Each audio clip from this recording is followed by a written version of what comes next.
Today's topic conference will now be recorded. Short stature, and a few days back I was listening to some talk regarding the study on virtual teaching. They told that it is only 60% of retention in the 20 minutes of talk. It seems like if it is more than 20 minutes, I don't think most of the subject won't be retained by the students. How good or how elaborate or how concise the topic be, it is only attention span of 20 minutes for any virtual class. Okay, something interesting, so I just want to share it. Okay, so anyway, we'll start the class. Now this is not going to be 20 minutes, it is going to be well past 20 minutes, but we'll do the stuff. Okay, coming to the short stature.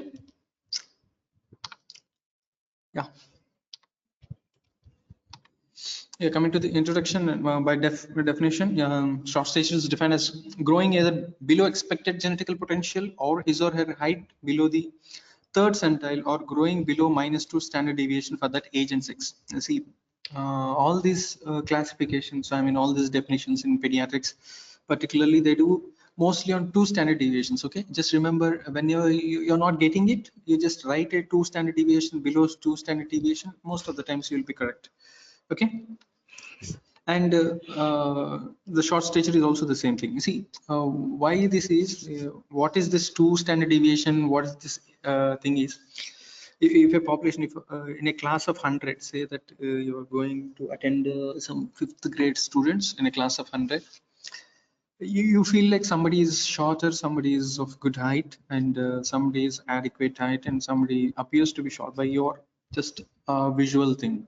But how to quantify this? Okay, this is the standards. Okay, if most of the kids are more than the third percentile of for that class, they're of average height or good height. If they're running shorter than the third centile, that means they're of shorter. This is just to discriminate them from the larger population. Okay, likewise your head circumference, likewise your weight, whatever. Okay, your arm circumference, whatever this is the basic thing on which this whole calculation is being based on. Okay, just remember, it is below -2 standard deviation for the age and sex. You write this also in your answer sheet, or whenever an examiner asks, just make a suffix for age and sex for that population. Okay, so that is how we say that the child is either it is less than third centile if you are doing centiles. If you're doing standard deviations, it is 2 standard deviation. You remember this is the definition. It carries 1 mark in theory. Okay.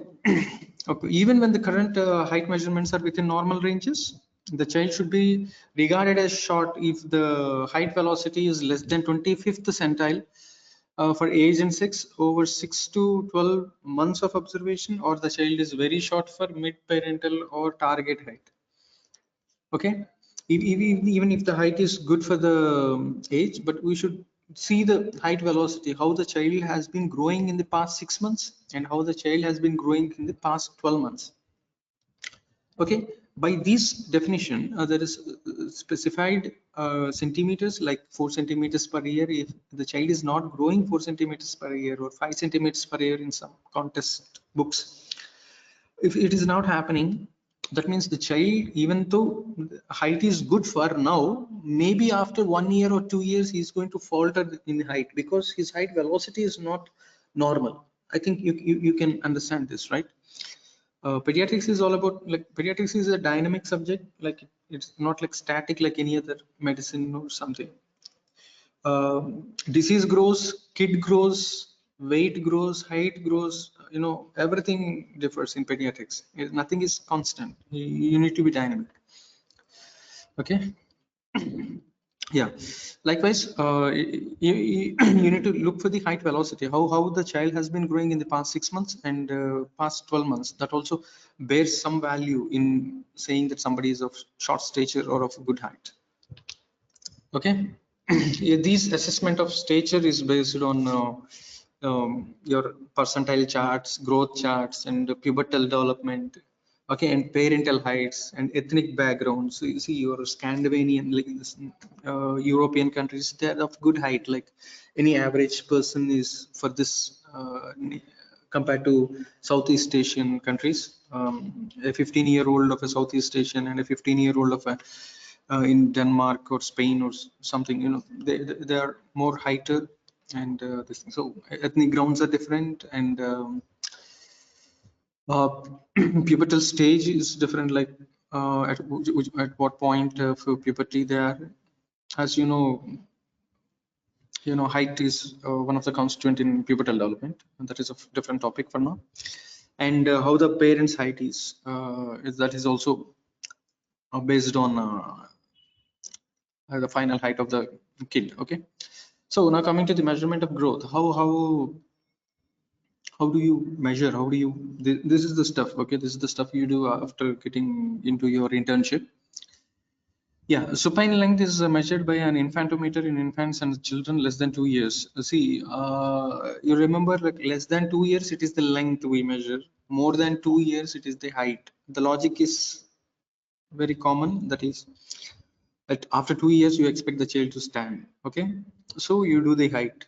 Less than 2 years, you expect the child to be not so comfortable with standing. You can make the kid lie down and you can measure. So when the child is lying down, it is the length. When the child is standing up, it is the height. That's all. Nothing much into this thing. When it is lying down, it is infantometer. When a child and an older child, you do it by stadiometers. Stadiometer is the marking scale that you can see in the OPDs.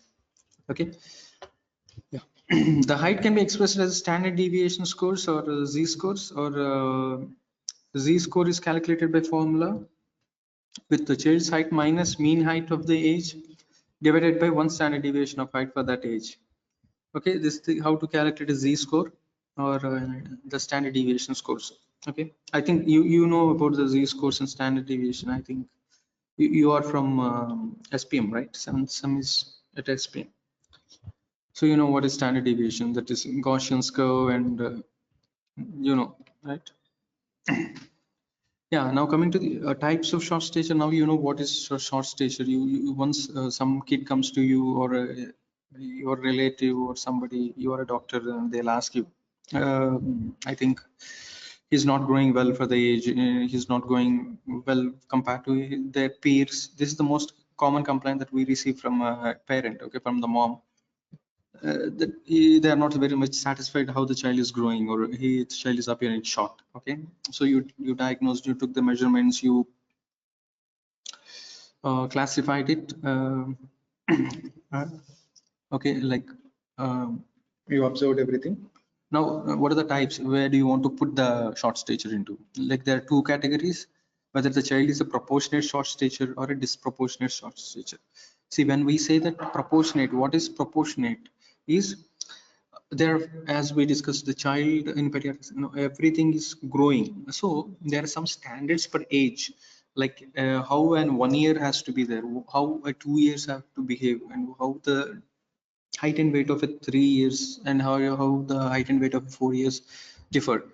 If the kid is going in proportion with the good length of limbs, if good length of head and trunk and everything is good, but he is like a miniature of an adult, so that is proportionate short stature. Okay, and is short kid but who is proportionate. No, his head, limbs and everything appears fine. Okay, good. That is proportionate short stature. And something else is disproportionate. As the name suggests, it is not in proportion. It is not following a set rule for the age, like how the limbs should be in proportion with the body, and how the head should be in proportion with the body or the limbs. Okay, this proportion has been distorted in that short kid, so those are disproportionate short stature. Okay, now the question comes. You identify the kid is small for height and he's short stature. Okay, now why? Okay, now coming to the causes. Now you identified the kid to be short because you have the measurements. He's falling less than 3 centile, he's falling less than 2 standard deviation for the height for the age and sex, so you name it as short stature. And now you want to see for whether it is a proportionate one or a disproportionate one. Okay, now you identified it to be a proportionate one. I'll be discussing how do you measure the things. Okay, etiology, causes of proportionate one, like you just imagine that he's all the measurements are good, but everything has come down. It is just like dragging a corner of a square. Okay, so all proportions increase and all proportions decrease. I think you can understand what I'm saying. Okay, it is not the distortion. Okay, so proportionate, there it can be normal variant, like a familiar short stature, like everybody in the family is short, so you are expecting the kids to be short and nothing wrong with the kid. So that is familiar short stature. And another thing is, and most common we find in our practice, is constitutional growth delay. Like the child is absolutely normal, all the tests will be normal, everything is doing fine, everything is good, but the child doesn't appear good for the height. Okay, he appears to be short for the height. That is your constitutional growth delay.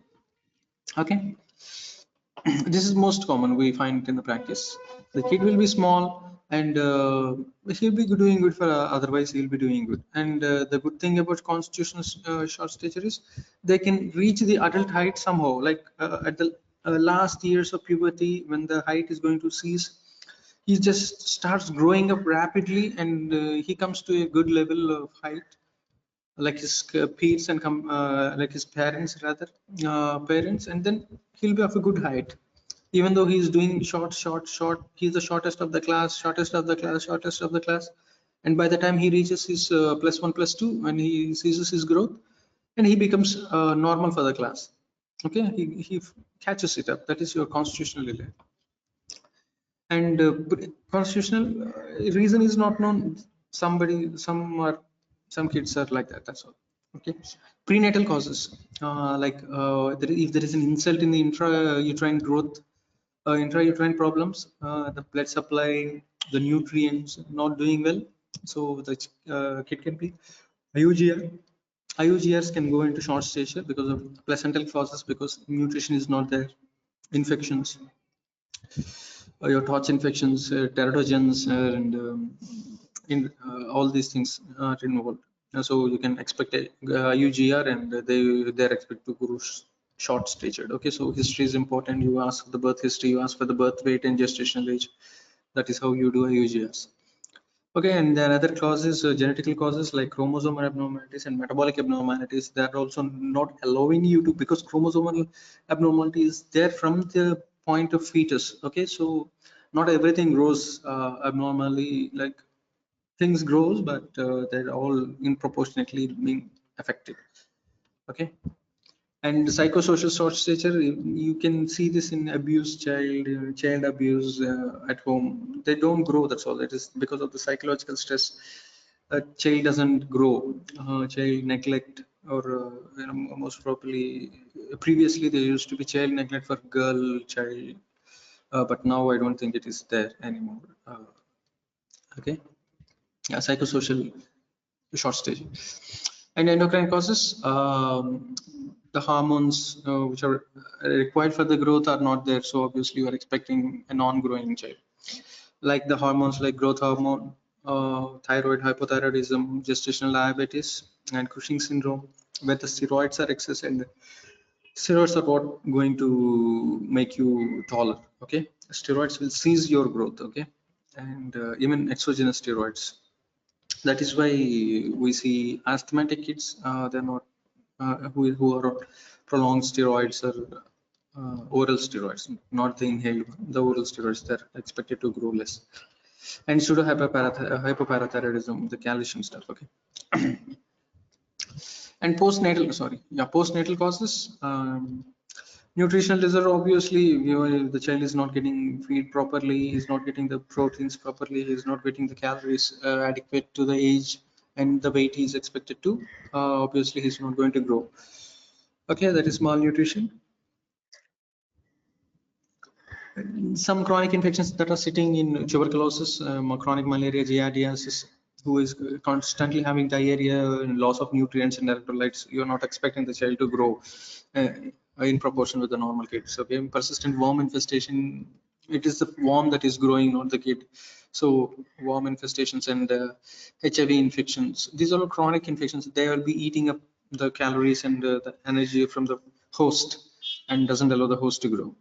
And there's GI disturbances like celiac disease, where the Absorption is a defect, and you're not this chronic diarrhea in other ways, malabsorption syndromes, chronic liver diseases, inflammatory bowel disease. All these things, they just have purging of nutrients, wastage, and so obviously there is nothing left for the child to grow. Hematological disorders like hemolytic anemias, the same concept runs, and renal disorders like chronic renal failure, tubular acidosis. In tubular acidosis also, you'll be losing amino acids and proteins, the glucose, electrolytes. So there is no chance for the child to grow properly. And cardiac disorders like congenital cyanotic heart disease, congenital cyanotic heart disease, because the heart is working more and the blood is not well saturated, so obviously the nutrients are not well supplied to the tissues, and the tissues doesn't grow in proportion or proper way. And congestive cardiac failure, it is a overburdened heart, and heart will eat a lot of the calories. Okay. And pulmonary disorders like cystic fibrosis, again the absorption, again the mucosa epithelium is damaged. And chronic asthma, as we discussed, sorry, as we discussed, chronic asthma also is expected to is also a chronic disease, chronic illness, and you're not going to have a good nutrition for that. And coming to the other cause, that is disproportionate, that the proportion is not in par with the age, so that is disproportionate short stature. Yeah, with short limbs and with short trunk, obviously, right? When you, what constitutes, when you look at a kid, or when you look at somebody else, somebody, you can estimate the height, you know, how the trunk and how the limbs are. Okay, the two if everything is okay, good, and but the child is small, it is proportionate short stature, and the causes, I mean, this we discussed. And if it's disproportionate, if the head is large, if the trunk is small, if the limbs are small, so this is the condition where we think, where we say that it is disproportionate short stature. And now with short limbs, there are a few conditions like achondroplasia. Like, you must be knowing achondroplasia, the dwarfs, that those are achondroplasias, hypochondroplasias, and chondrodysplasia punctata, ectodermal dysplasias, and dystrophic dysplasias, metaphyseal chondrodysplasias, and deformities due to osteogenesis imperfecta and refractory rickets. See, this is all short limbs. Remember, short limbs. So the limbs are getting affected by on all means. Like the cartilage has to grow, and the cartilage is not allowing the bone to be formed. That is your chondrodysplasias, achondroplasias. Okay, all these things are at the limbs. Okay, and osteogenesis imperfecta. You must be seeing this osteogenesis imperfecta, this bow-shaped bones, and they just have a higher frequency for fractures repeatedly. Okay, all these things, osteogenesis imperfecta, their limbs are short because there is nothing there to much to grow. And refractory rickets, obviously it's the mineralizing disorder, rickets is, so it is going to get hit. Okay, in few conditions it is a short trunk because your limbs are good, your head is good, but the trunk is short. That is, see, most of our truncal height is based on the spine. So any spinal disorders like spondyloepiphyseal dysplasias, okay, and mucopolysaccharidosis, where the vertebra gets affected, and mucolipidosis, the same thing, and Carey spine and TV spine, hemivertebra. So whatever, if the, when we're talking about trunk, it is the spine that is getting affected. When we're talking about the limbs, it is the cartilage mostly that we are going to talk about. Okay. See, this is what we are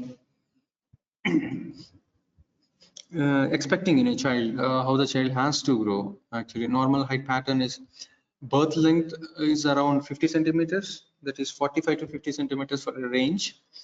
And by 1 year, a baby reaches 75 centimeters. By 2 years, 87, that is 12.5 centimeters more.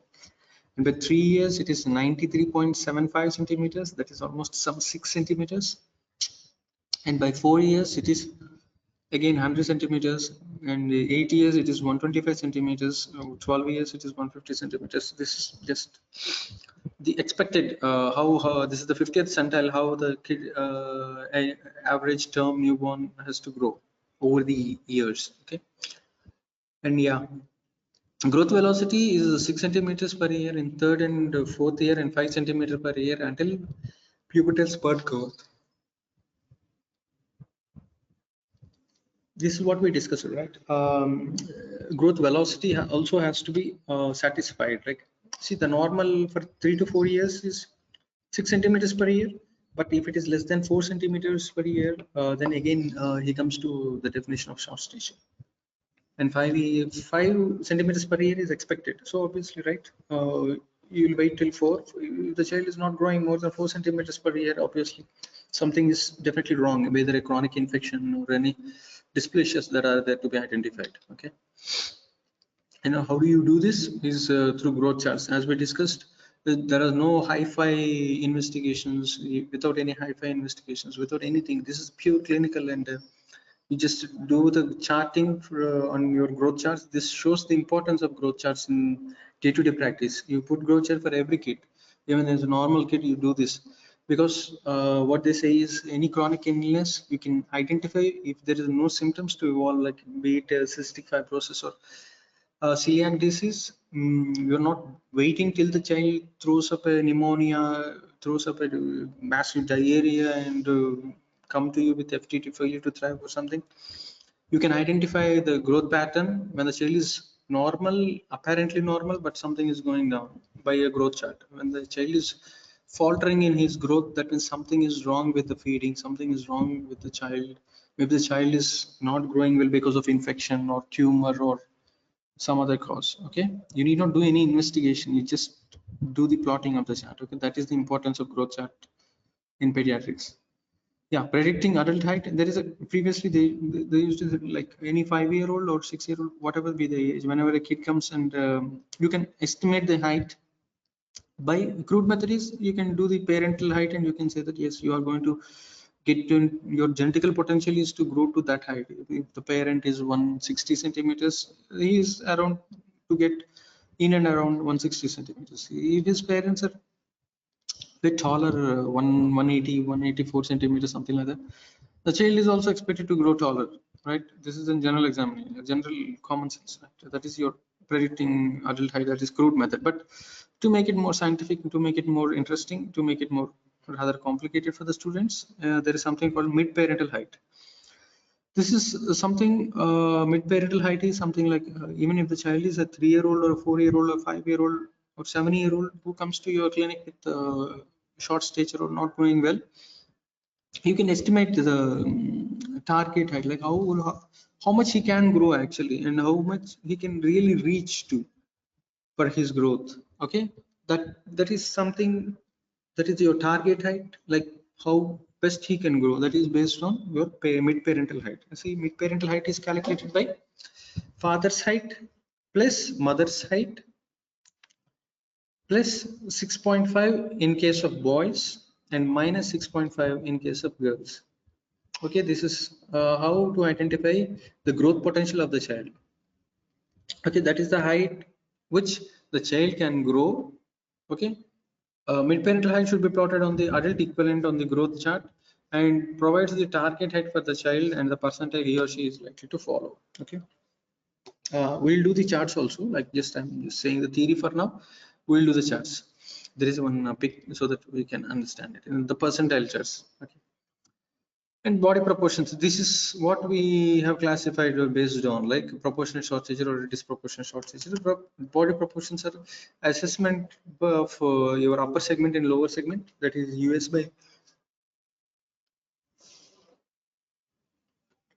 by LS ratio and arm span to height ratio. And these are the two things, how you can identify. The arm span is less than the length at birth by 2.5 centimeters. At the time of birth, your arms are less height than the length of the baby, and equals to height. Arm span and height are going to be equal at 11, 1 and 1. Okay, 11, and thereafter arm span is greater than the height. Okay, around 5 centimeters, you can expect the arm span to be greater than the height. Okay, and an abnormal upper segment lower segment ratio or a arm span to height ratio indicates disproportionate short stature. That is what we have just discussed. Now, what is upper segment? What is lower segment? Is you do the total height of the child. Then lower segment, upper segment. The demarcation is your pubic symphysis.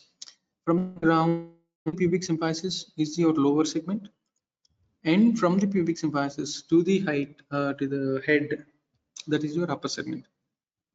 When you do the ratio,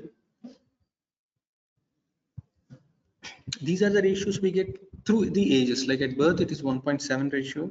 Like your upper segment is more than your lower segment, and by 3 years of age, it is 1.3:1, and by 6 years of age, it is 1.1:1, and by 10 years of age, your upper segment and lower segment gets equal.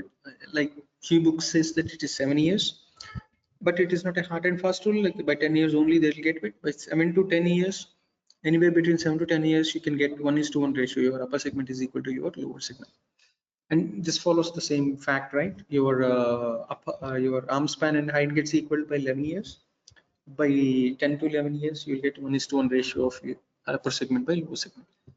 Okay, children with achondroplasia have a normal sized trunk with short limbs. This is your achondroplasia. If somebody has seen this Kamal Hassan's movie, that is achondroplasia. Okay, he is going to the old one, nothing new. I don't know whether you have seen it. The twins, one is achondroplastic kid. Okay, yeah, the dwarfs which we see in our TV programs or movies. Okay, those are achondroplasia. Have a normal sized trunk with short limbs. With while spondyloepiphyseal dysplasia gives rise to short trunk and normal limbs. This is what we discussed, right? If the spine gets hit, your height gets hit in the central axis, your trunk gets hit, and if your limbs gets hit, uh, that means your cartilage or it is getting damaged.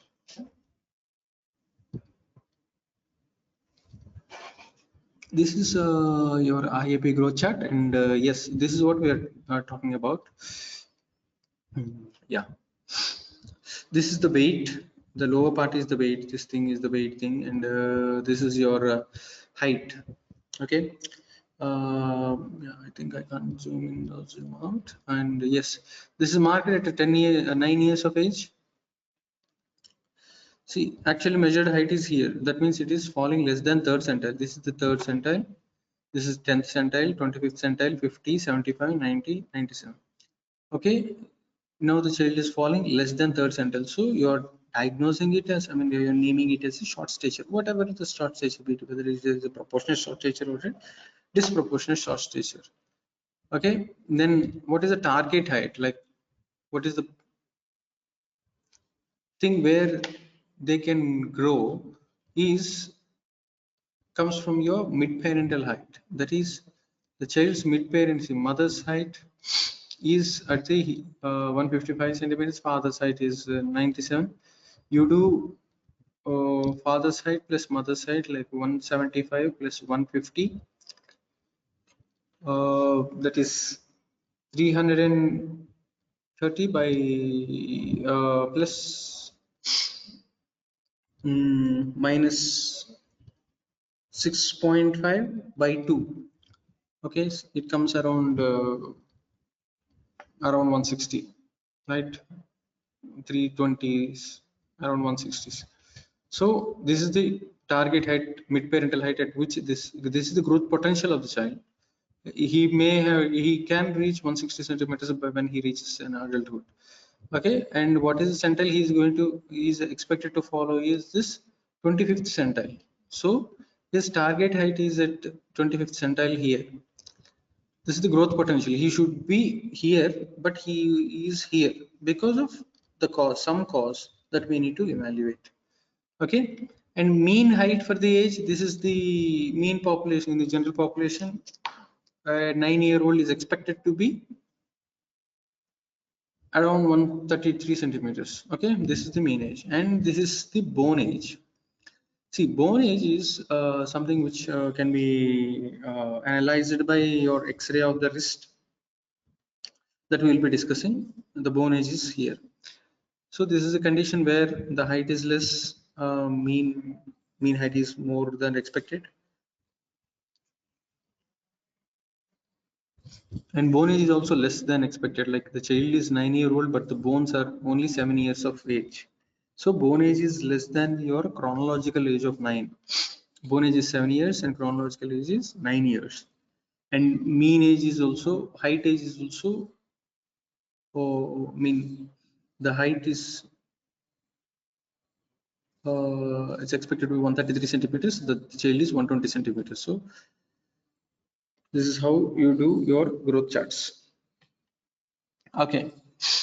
Coming to the pubertal assessment, it has an important role in the diagnosis and prognosis of short stature. Onset of puberty is associated with the height spurt during adolescence, and delayed or precocious puberty thus has an important role in stature.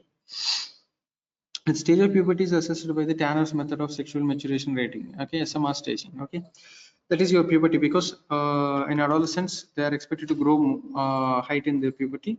So that is how it is. Okay, and coming to the bone age, which we have been which we are being discussing all this time. See, left wrist is the thing, and it should be done in all children of the short stature, and appearance of various epiphyseal centers and fusion of epiphysis with metaphysis tells about the skeletal maturity of the child. And the charts they follow is Grulich-Piley charts and Turner-Whitehouse charts.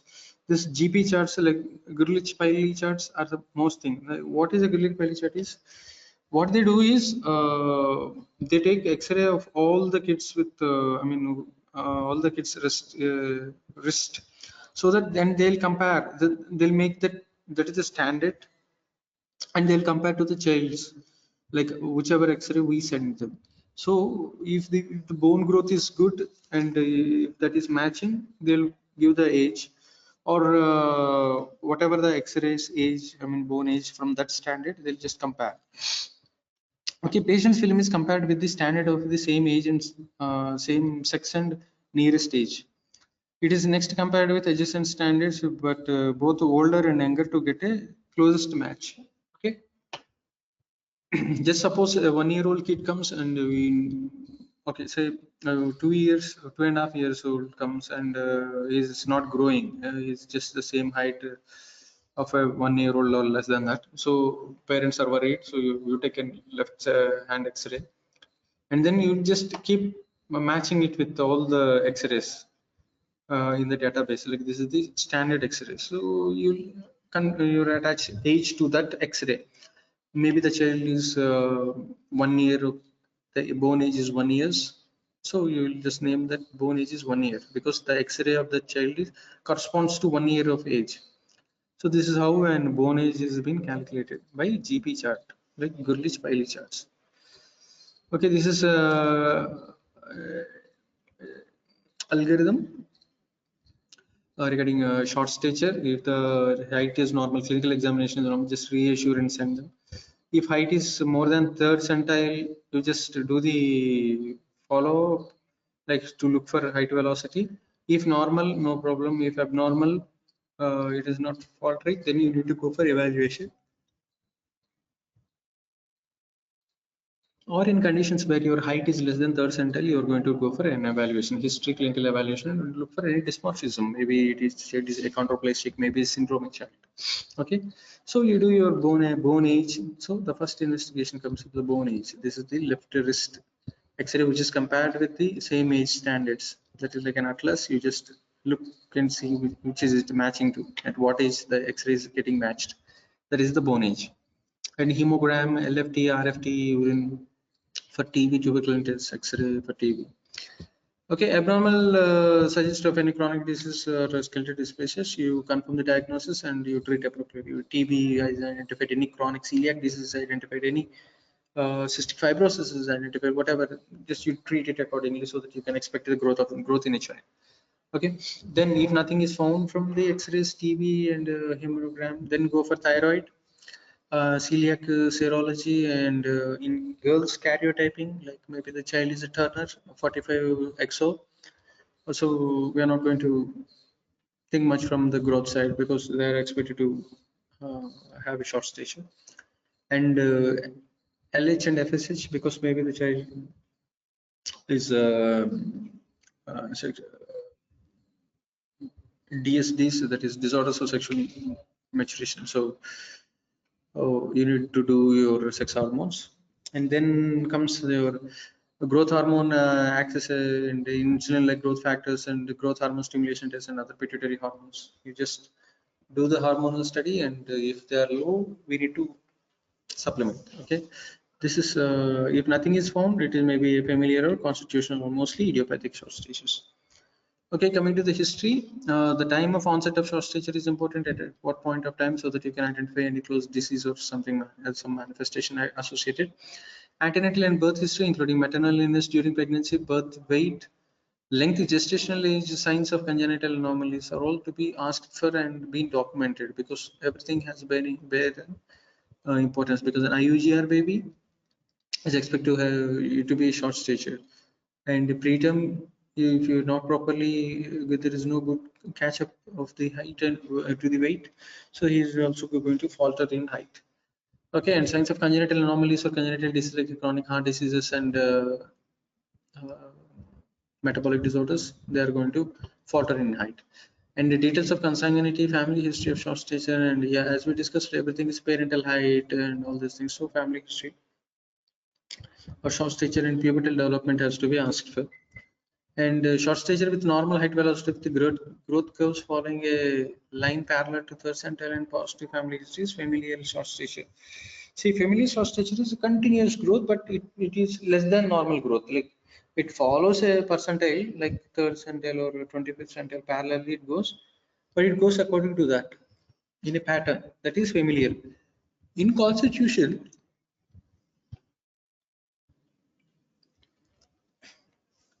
yeah, yeah, yeah. In children with constitutional delay in growth and puberty, have growth failure from the age of 2 to 3 years with the delayed onset of puberty, positive family history in parents and siblings. Constitutional delay, you need to ask for the history, like previously even the father is of short stature while he's at school, or uncles are short stature at school, so that is how you ask for. Okay, when the growth failure is noted postnatally, environmental causes should be checked. Okay, when postnatal, if the growth is low, then you should look for environmental or outside factors that have to be looked for. All systems should be reviewed carefully to identify the likely cause for deceleration of growth. Okay, so you should think everything. Okay, prenatal, postnatal, during the delivery and all stuff. Okay, and physical examination, as we discussed, it is the height and weight has to be calculated. Why weight is because few syndromes we are going to associate with, they're having short stature with good weight, like Cushing syndrome, like Lawrence Moon Bell syndrome, and like Prader-Willi syndrome. Like most of the syndromes, so they have obesity, so you need to look for the weight also. And the systemic examination to rule out systemic illnesses, any chronic illnesses, as we discussed, they won't allow the growth of the child, so they'll be eating up the nutrients and the substances for growth. And skeletal examination, including spine, as we discussed, everything. If the trunk is damaged, it is the spine that got damaged. And dysmorphic features like syndromic Down syndrome, Klinefelter, Turner's, Lawrence Moon, Prader-Willi, all these things, they have short stature, and you look for other signs of dysmorphic features so that you can identify the syndrome. And Tanner staging is for pubertal maturation. Maybe the child is delayed puberty, so the child may not have the growth proper for the year. Maybe the child once reaches the puberty, there will be a growth spurt, and the child will be doing fine with the height. Okay. Constitutional delay in growth and puberty is defined as a delay of growth and puberty in an otherwise healthy child. And everything is normal, but you find that the child is not growing height adequately. Okay, that is constitutional.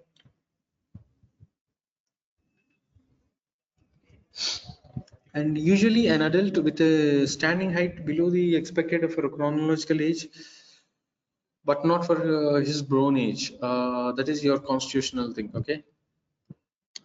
Standing height will be below the chronological age. That is how you would identify it as a short stature. But bone age will be normal. Okay. That is your constitutional, and it tends to affect more boys than girls, it should be, this is something interesting. Boys are affected more than girls. It should be a diagnosis of exclusion because then nothing can be done. There is only reassurance, and you tell the parents that the child will do well or in time. Okay. See, constitutionally, your born age is less than your chronological age. Okay.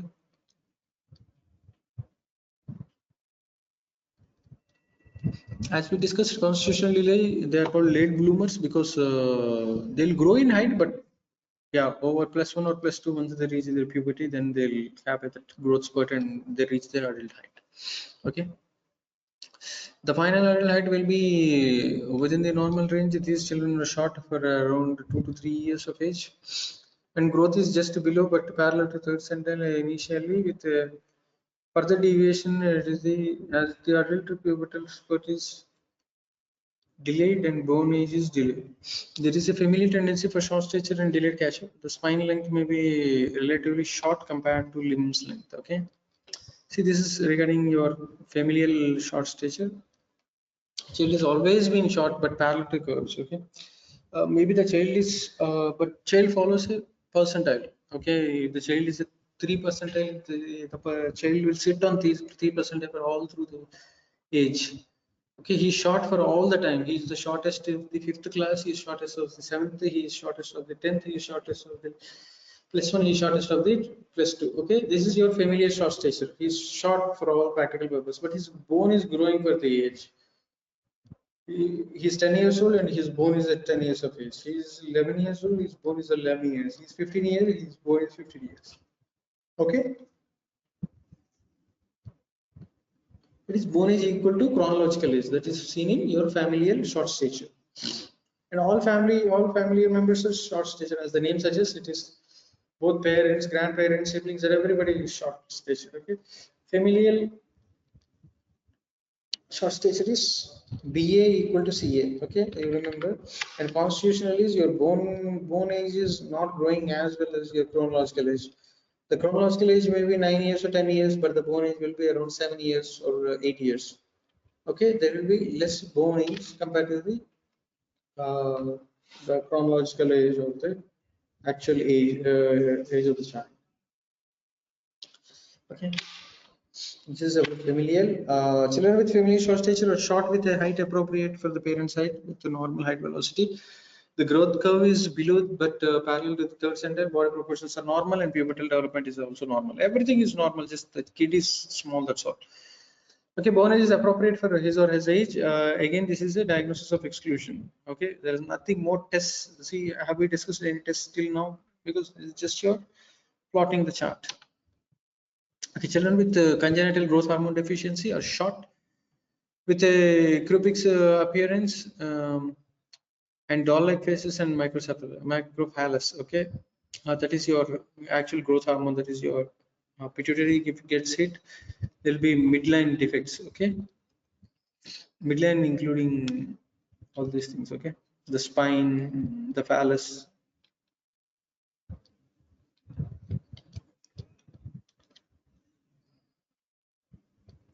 Yeah, coming to the presence of midline anomalies like cleft lip, cleft palate, and the single central incisor tooth suggest the possibility of hypopituitarism. This is what we discussed just now. Visual field defects are optic atrophy, optic nerve hypoplasia, and papilledema are often associated with the septo-optic dysplasias and tumors of the pituitary hypothalamic region. Okay, septo-optic. Do you remember optic nerve atrophy and visual fields, papilledema, everything are getting affected.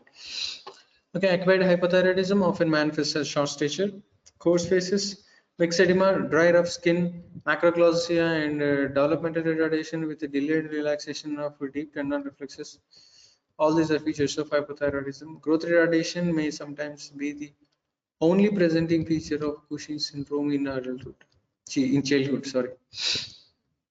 Okay, the steroids are more, as we discussed, there will be growth retardation. So there is short stature. And pseudo hypoparathyroidism manifesting with the short stature, round faces, central obesity. Fourth metacarpal is short and mental subnormality, hypocalcemic tetany and seizures, cataract, and calcification in the basal ganglion. These are the features of pseudo hypoparathyroidism, because it is pseudo, because PTH is normal in these cases, so it appears to be pseudo hypoparathyroid. Again, it is a receptor defect. Okay, yeah. And coming to the syndromes, as we discussed, it is Turner syndrome present in girls with short stature alone, and presence of how do you identify the shield chest, short webbed neck, and widely spaced nipples with characteristic cardiac murmur and renal and skeletal defects.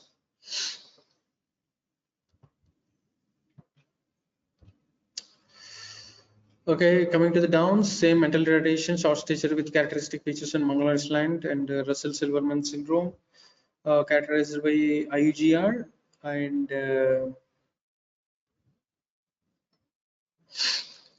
small triangular faces and hemi-hypertrophy, clinodactyly, and occasionally a large penis and precocious puberty, and sometimes growth hormone deficiency also is seen in Russell-Silver syndrome. And coming to the evaluation, how do you do it?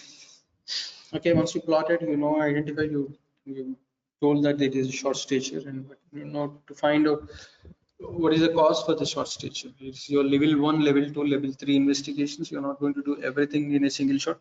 The first thing is first X-ray of your left wrist for bone age. This is the first thing that anybody can do.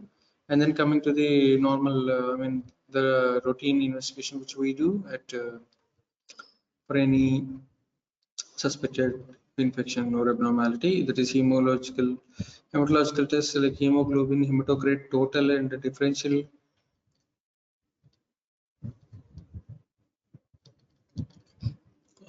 count of the leukocytes and the blood cell morphologies and ESR. Okay, urine analysis like pH, osmolarity, microscopy. These all to exclude your renal causes of poor weight gain. And stool examination, microscopy for parasitic infections, fat for malabsorption. Stool examination, microscopy for parasitic infections that we do, because giardiasis and these things, they just sit in the intestine, they just drain your nutrients. And blood chemistry, fasting blood sugar, diabetes mellitus, urea, creatinine, sodium, potassium, calcium, phosphate, alkaline phosphatase, cholesterol, and other enzymes. And karyotype to rule out Turner's in case of girls, as we discussed, Turner's girls, they are not growing well to the age. Okay, if above investigations are normal and height is still -2 to -3 standard deviation, then observe height velocity. As we discussed, if the height is normal or appears to be more than third centile, you do your height velocity, whether the child is growing good for the age.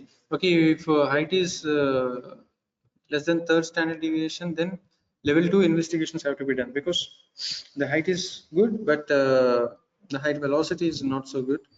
So the thing is there. And another thing is, if the height is not -2 but less than -3, very bad, then you go for another set of investigation, that is level 2 investigation. Now you think of chronic infections like tuberculin test, chest x-ray, and thyroid hormone defects. Okay, and then insulin-like growth factor 1, insulin-like growth factor binding protein 3, growth hormone stimulation test, x-ray skull for superstellar calcification, and MRI brain for calcification and morphology of the brain. And if that is also not giving any information, you do your third level of investigations, that is celiac serology. This is all based on your prevalence at the community level. Okay, this is in India we don't see much of these things, so we put this at last. Duodenal biopsy for absorption defects and intrinsic factor defects, and your celiac tropics rule, and growth hormone stimulation test with clonidine or insulin levels. All these things will tell what has happened to the gel to have a faulted height. We can now come into the management. As everybody knows, it is the nutrition, balanced diet with adequate calories and proteins coupled with physical exercise. And supplemental hematinics may be prescribed if indicated. Height, weight should be recorded, and height gain is also to be recorded. And counseling of the child and the family is essential in conditions such as familial short stature, constitutional causes, and constitutional delay. And skeletal dysplasias and IUGR. The importance of regular follow-up and monitoring of therapy should be stressed upon when you're counseling the child.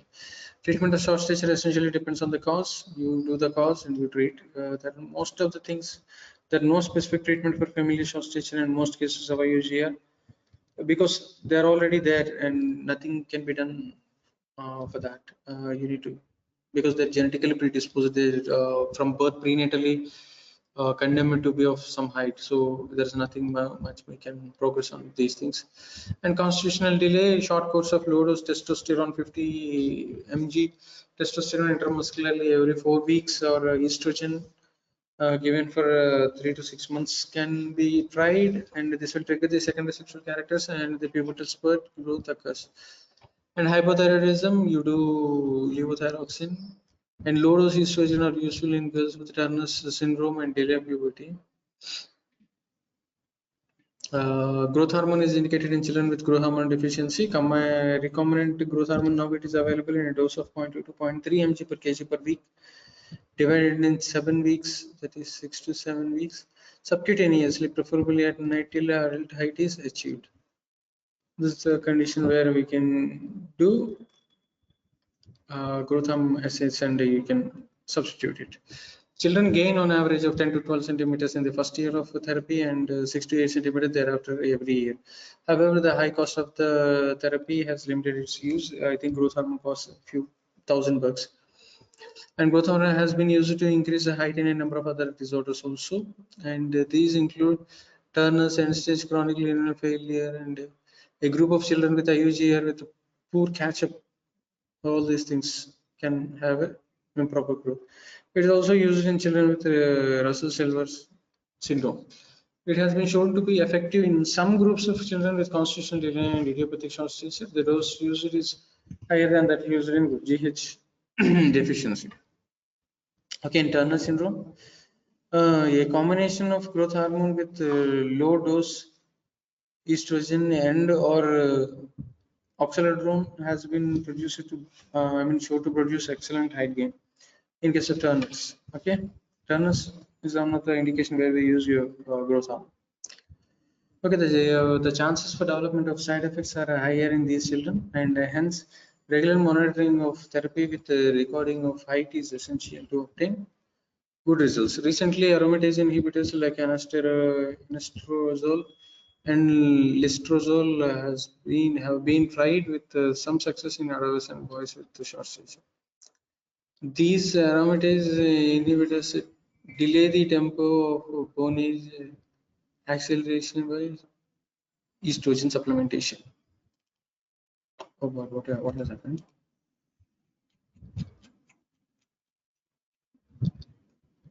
Okay, yeah. These aromatase inhibitors delay the bone age acceleration by blockage. Okay. Oh, what is this? Yeah, I think this is the end of the talk actually. See, basically, just remember that it is mostly familial and constitutional. That is the thing, and you classify it in two ways, like proportionate and disproportionate.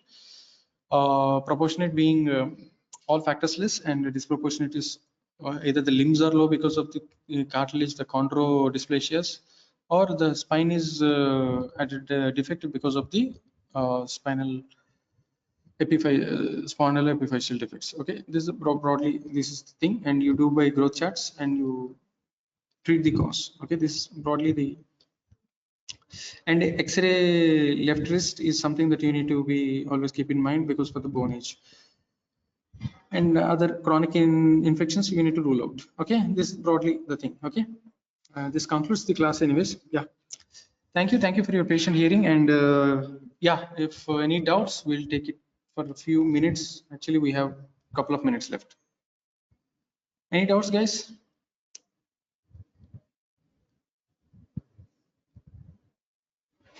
Hello?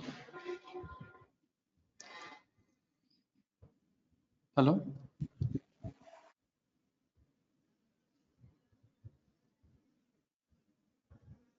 Hello, somebody can respond so that we can conclude the class. Yes, sir. Yeah, only Manasa. Yeah, thank you. Thank you all. Thank you once again for your patient hearing. Thank you. Thank you, sir.